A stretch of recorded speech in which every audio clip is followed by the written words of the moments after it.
हे आपला ट्रे आहे। याच्यामध्ये आपण पालक लावलेले आहे। आता भरपूर लावलेली होती आपण याच्यामध्ये पालक, पण 2-4 गड्डेच उगवल्यामुळे मस्त छान आलेली आहे। आणि हे जेट प्लांट, याची पण आपण कटिंग लावलेली होती, छान अशी वाढलेली आहे जेट प्लांटची कटिंग। त्याच्यामध्ये आपण हा पालक लावलेला आहे। त्याच्यामध्ये हे शेवंतीचं पण झाड आहे।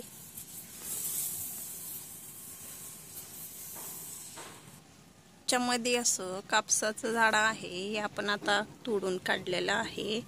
तर आपण हे लईच ह्याच्यामध्ये गदळ झालेलं आहे, हे सगळं आपण आता हे काढून घेणार आहे। याच्यामध्ये आहे हे शेवंतीचे झाड, छान असे फुलं आलेले आहेत शेवंतीच्या झाडाला। आता हे शेवंतीचे फुलं तर आहेत, पण लईच खराब दिसायला लागले। आता आपण याला स्वच्छ करून घेऊया, म्हणजे चांगलं वाटेल।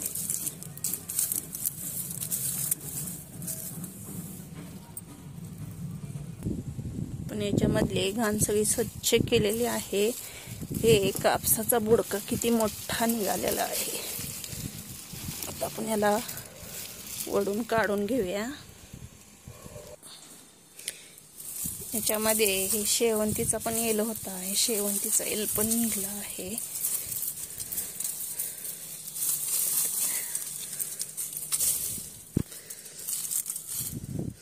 तर आळू पण आहे, यात रताळाचा येल पण होता, यात रताळ पण निघलंय छान असं मस्त। हे रताळाचा वेल आहे।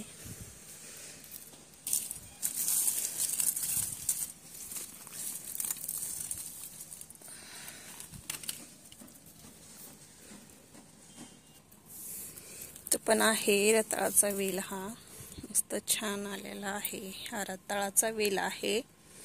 आपण याच्यामध्ये आधी लावलेले होते रताळ, त्याच्यामध्ये तेच उगवून आलेले आहेत। आपण काय लावलेलं नाही, आधी लावलेले होते पण आता आपण त्याच्यात लावलेले नाही, ते आपण उगवून आलेलं आहे। मस्त छान असे मोठे रताळ निघतात। आता एक छोटंसं निघालंय। तर आपण हे सगळे घाण स्वच्छ करून घेतलेले आहे। तर आपण ह्याच्यामध्ये झाडं लावून घेणार आहे।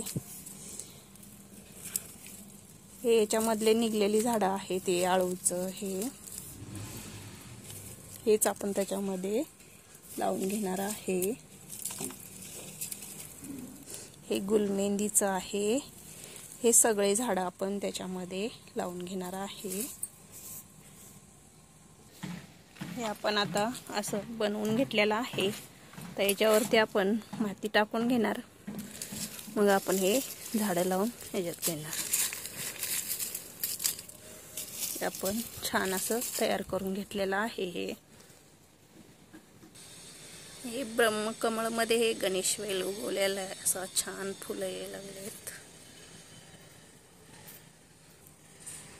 तर हे वापा आपण तयार करून घेतलेलं आहे, विटा लावून माती हे व्यवस्थित करून आपण तयार करून घेतलंय। आता वापा याच्यामध्ये आपण आता झाडं लावून घेणार।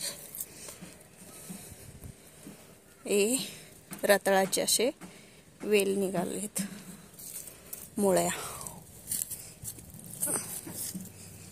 तर छान असा वापा तयार झालेला आहे। तर आपण याच्यामध्ये झाडं लावून घेऊया। तर हे आपण सुंदर असं लावून घेतलेलं आहे, छान शेवंतीचं झाड आहे छान असे।